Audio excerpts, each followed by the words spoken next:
Hello dear student, आज बात करते हैं आप 12th बोर्ड में 100% मार्क्स कैसे स्कोर कर सकते हैं। 100 मार्क्स स्कोर करने के लिए फिजिक्स में आपको कुछ माइनर पॉइंट्स पे ध्यान देना होगा जिससे आपके नंबर नहीं कटे और आप पेपर में 100% मार्क्स गेन कर सकते हैं। केवल आपको जो पॉइंट्स पे ध्यान देना होगा और जिन टॉपिक्स पे ध्यान देना होगा उनको आज डिस्कस करते हैं ताकि आप 12th बोर्ड में फिजिक्स में 100% मार्क्स गेन कर सकें। Let's start one by one. आप बात करें अपन सबसे पहले आपकी यूनिट वाइज मार्क्स का वेटेज कितना है। आपके जो चैप्टर्स हैं, इंपॉर्टेंट चैप्टर्स ज़्यादा मार्क्स के, आप उन्हें पहले स्कोर कर लें, उन्हें सही ढंग से पढ़ लें जिससे आपके उनमें मार्क्स नहीं कटने। तो बात करें अपने इलेक्ट्रोस्टैटिक्स एंड करंट इलेक्ट्रिसिटी जो यूनिट 1 में आते हैं, यूनिट 1 में वो 16 मार्क्स का है। Magnetic effect of current and magnetism और ईएमआई और एसी की बात करें तो यहाँ पे 4 चैप्टर जो मिक्स किए गए हैं वो हैं आपके 17 मार्क्स के। ईएमडब्ल्यू एंड ऑप्टिक्स की बात करें वो 18 मार्क्स का। Dual nature of radiation and matter, atom और न्यूक्लियाई की बात करेंगे वो है 12 मार्क्स का। इलेक्ट्रॉनिक्स डिवाइस की बात करें तो 7 मार्क्स का। ये चैप्टर्स आप इलेक्ट्रॉनिक्स डिवाइस की बात करें तो डिलीट पोर्शंस, यहाँ पे लॉजिक गेट और ट्रांजिस्टर वाला पार्ट डिलीट है, यानी कि आपको डायोड वाला पार्ट ही लर्न करना है पीएन जंक्शन वाले से, जिसमें फॉरवर्ड बायस, रिवर्स बायस। इसके बाद बात करें तो rectifier, half wave rectifier, full wave rectifier, ये इंपॉर्टेंट टॉपिक्स है। इनको आपको डायग्राम के साथ लिखना और रिप्रेजेंट करना, क्योंकि कॉपी में आपकी कॉपी जो होगी वो रिप्रेजेंट अच्छा होगा तो आपके नंबर कंप्लीट होंगे। इसलिए इस चैप्टर को सही ढंग से डायग्राम के साथ आपको प्रैक्टिस करनी है। नेक्स्ट बात करें अपन तो यहाँ पे सीबीएसई फिजिक्स में जो एग्जाम पैटर्न होगा यह आपको ध्यान रखना है। इसमें टाइमिंग किस सेक्शन में कितनी देनी है, इन सभी बातों पे आपको ध्यान रखना है। तो जो आपका पेपर होगा वो सेक्शन ई तक होगा, A B C D and E. Section A में जो होंगे बेटा वो होंगे आपके 12 एमसीक्यू होंगे और 4 असर्शन रीजन वाले टाइप के क्वेश्चंस होंगे, यानी कि 16 क्वेश्चंस होंगे जो होंगे आपके 1 marks each questions. After that section B में 5 वीएसए यानी कि very short answer type questions होंगे जो होंगे 2 मार्क्स के ईच होंगे। यहाँ पे सेक्शन सी की बात करोगे तो 7 क्वेश्चंस होंगे शॉर्ट आंसर जो होंगे आपके 3 मार्क्स के। आफ्टर दैट सेक्शन डी, और सेक्शन डी के अंदर 2 केस बेस्ड क्वेश्चंस होंगे, यानी कि एक पैराग्राफ दिया होगा बेटा, उस पैराग्राफ पे 4 क्वेश्चंस आस्किंग होंगे, जिसमें से एक क्वेश्चन पे आपको और के साथ दिया होगा, तो आप चाहें तो ऊपर वाला क्वेश्चन अटेंड करें या नीचे वाला क्वेश्चन अटेंड करें। लास्ट जो आता है वो सेक्शन ई, जिसमें 3 LA यानी कि लार्ज आंसर टाइप क्वेश्चंस होंगे। ये सारे ऑप्शंस में प्रोवाइड होंगे, यानी कि और के साथ क्वेश्चंस होंगे। आपको इस और वाले क्वेश्चंस में ये ध्यान रखना है कि आपको कंप्लीट क्वेश्चंस अपवर्ड वाला आता है या और के बाद वाला आपको कंप्लीट क्वेश्चंस आता है। आप जल्दबाजी में उस क्वेश्चंस को अटेंड नहीं करें जिसमें आपको उसका बी पार्ट नहीं आता हो या उसमें आप कॉन्फिडेंस नहीं हो। तो ये ध्यान रखना है आपको, जहां पे भी ऑप्शंस में और के साथ क्वेश्चन दिए हुए हैं आपको जल्दबाजी नहीं करनी है। पहले आपको सेलेक्ट करना है कि आप कौन सा वाले पार्ट को कंप्लीट कर सकते हैं। ये सबसे इंपॉर्टेंट बात है बेटा। फिर नेक्स्ट बात करें, आपके पास ये पेपर पैटर्न था। इसके बाद how to attempt physics paper, आप फिजिक्स के पेपर को कैसे अटेंड करें उसकी बात करें। सबसे पहले आपको जो एक्स्ट्रा 15 मिनट्स दिए होते हैं एग्जाम स्टार्ट होने के 15 मिनट्स बिफोर आपको पेपर प्रोवाइड हो जाता है। उस 15 मिनट्स को आपको यूटिलाइज करना है। यूटिलाइज कैसे करोगे कि किस न्यूमेरिकल में क्या डाटा दिया हुआ है, किस चैप्टर का क्वेश्चन है जो आपको सही कंप्लीट आता है या नहीं आता, या मैंने अभी बताया कि जब पेपर स्टार्ट हो जाता है और आप क्वेश्चन पढ़ना स्टार्ट करते हैं तो वन बाय आप उसको 1 बाय 1 रेगुलर पढ़ते रहते हैं। तो हो सकता है और वाले क्वेश्चंस में नीचे वाला आपको कंप्लीट आता हो, बट आप अपवर्ड वाला क्वेश्चन पढ़ा और के पहले वाला और उसी को सोल्व करने लग गए, जबकि आपको उससे जो और में दिया हुआ क्वेश्चन था वो आपको बेस्ट आता था।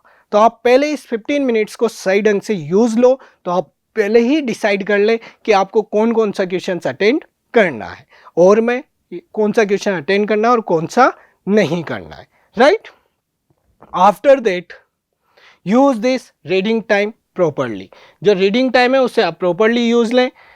Next solve question section wise. आप मैंने देखा है बहुत सारे स्टूडेंट सेक्शन सी का एक क्वेश्चन अटेंड करते हैं, आफ्टर दैट सेक्शन डी का कर लेते हैं, सेक्शन ए का कर लेते हैं। ऐसे नहीं करना बेटा, आपको जो भी पेपर में जो भी सेक्शन पहले अटेंड करना है वो कंप्लीट सेक्शन अटेंड करना होगा। यानी कि सेक्शन ए की बात करें तो उसमें टोटल 12 + 4 क्वेश्चन थे 16, तो वो एक साथ करने हैं आपको। सेक्शन बी करोगे तो सेक्शन बी में 5 क्वेश्चन थे वो एक साथ करने हैं। यदि आपको कोई क्वेश्चन नहीं आता है तो उसका आप स्पेस रखें ताकि आप बाद में जो भी लिखना चाहें वो वहीं हो, लेकिन सेक्शन वाइज हो, राइट। ये आपको सबसे इंपॉर्टेंट है, ध्यान रखना है।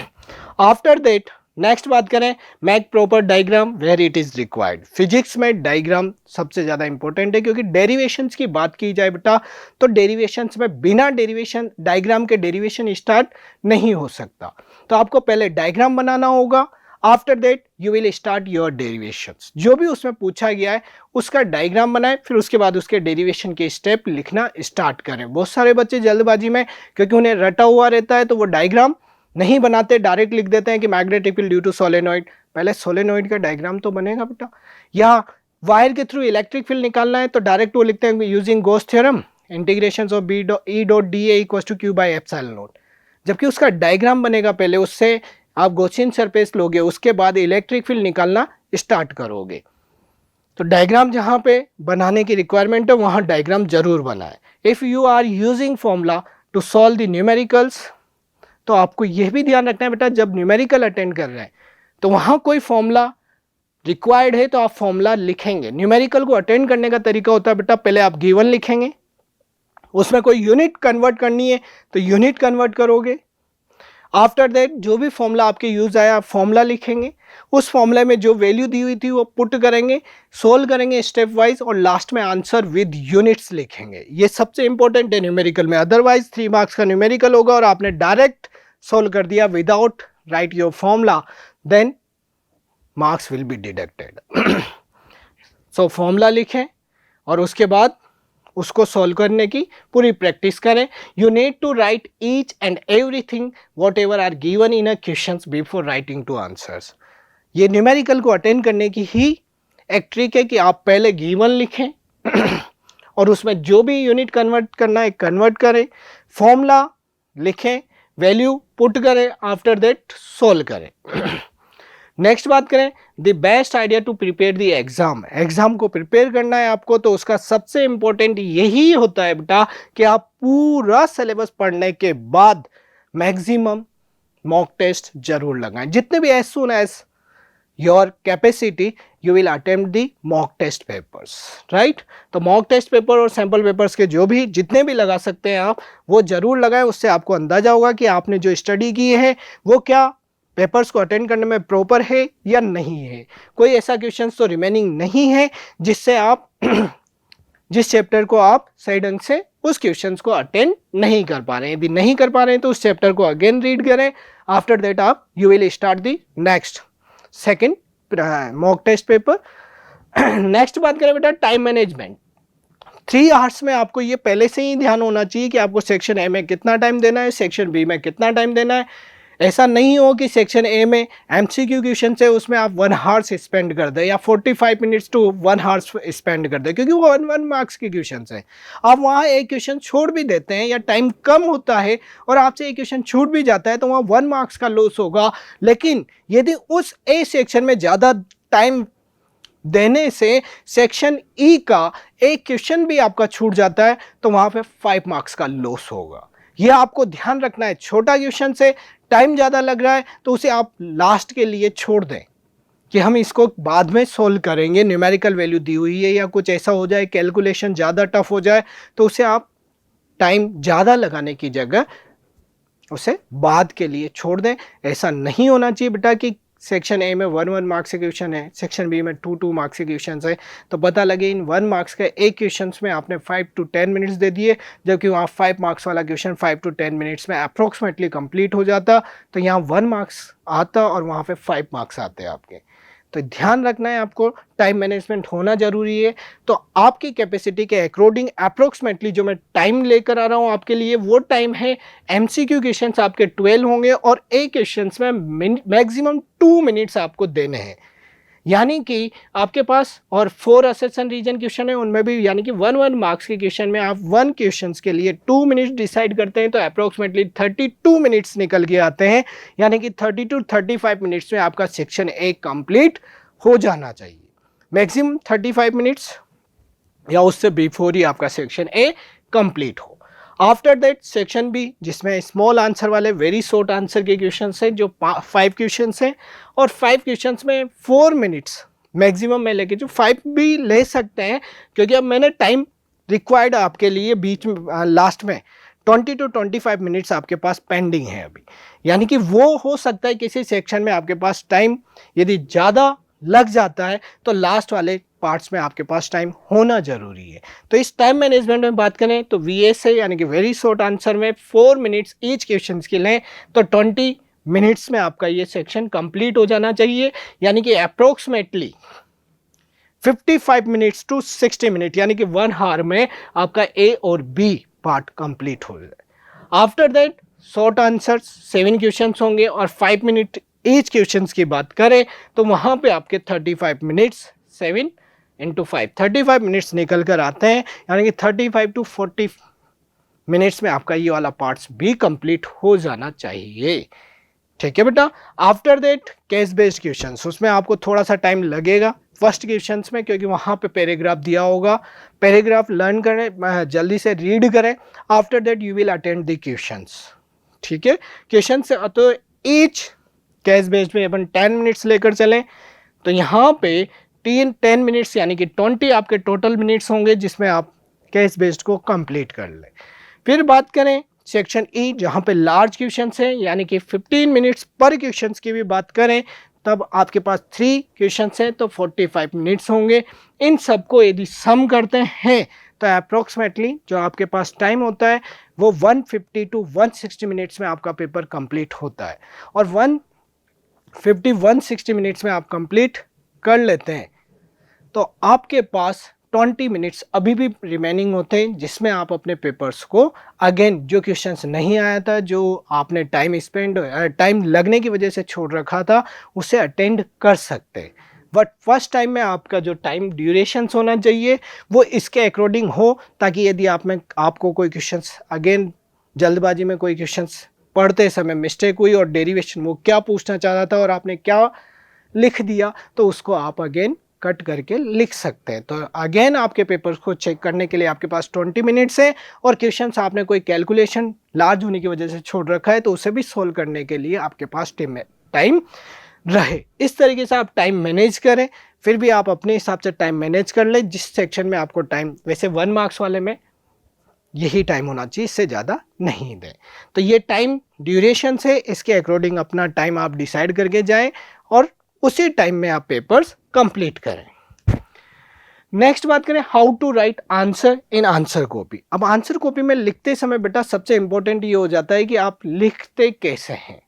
तो वहाँ पे लिखने में आपको ज़्यादा सबसे पहला जो मेन ध्यान देना है बेटा, आपको लिखने क्या है, सेक्शन जो है वो जरूर लिखें, section A, section B, section C, और उसको अंडरलाइन कर दें।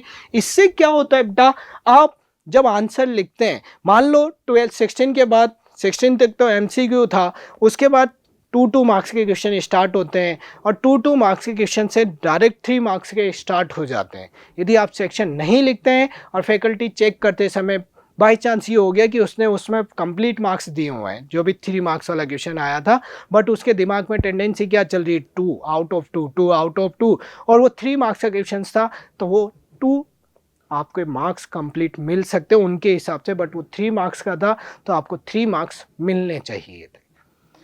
हो सकता है कभी कभी मिस्टेक हो जाती है, इसलिए आप सेक्शन लिखोगे तो सेक्शन से ये होता है बेटा कि जैसे ही फैकल्टी देखती है सेक्शन ए, सेक्शन बी यानी कि मार्किंग चेंज हो गई, सेक्शन सी यानी कि मार्किंग अगेन चेंज हो गई, तो सेक्शन लिखना नेसेसरी है।